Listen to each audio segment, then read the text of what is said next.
આપણે હવે ફરાળી હાંડવો અને ઢોકળાની રીત બતાવીએ. એમાં મેં 2 કપ મોરિયો અને અડધો કપ સાબુદાણા મિક્સરમાં ક્રશ કરીને આવી રીતના લોટ બનાવ્યો છે.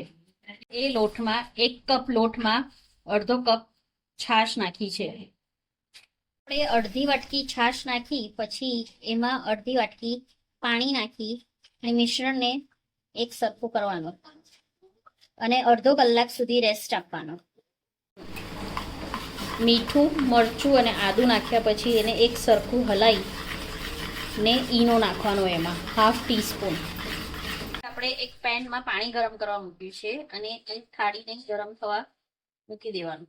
પછી 1 ટીસ્પૂન ઈનો મિશ્રણમાં નાખવાનું. થોડું પાણી નાખવાનું. ડાયલ્યુટ કરી મિક્સ કરી ને ઢોકળાની થાળી આપણે મૂકી દેવાની. તરત જ મૂકી દેવાની, નહીં તો ફર્મેન્ટેશન નહીં થાય.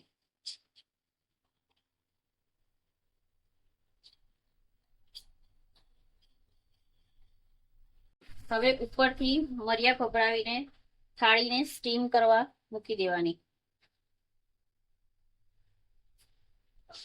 આપણા ઢોકળા થઈ ગયા છે. આવી રીતના ચપ્પુ નાખીને આપણે ચેક કરીએ તો ચપ્પુ ક્લીન આવે છે. પછી એને બહાર કાઢી થોડીક વાર ઠરવા દઈશું અને ગરમ હોય ત્યારે જ એની પર આપણે તેલ લગાડી દઈશું. ઠંડા પડે એટલે પછી પીસ કરવાના. જો સ્ટીમ થઈ ગયા પછી હવે આપણા ઢોકળા રેડી થઈ ગયા છે અને આ જો ઠંડા થયા પછી એટલા ફાઇન સોફ્ટ જારીદાર ઢોકળા તૈયાર થઈ ગયા છે. તો રેડી છે ખાવા માટે આપણા ફરાળી ઢોકળા. આ રહ્યા ફરાળી ઢોકળા.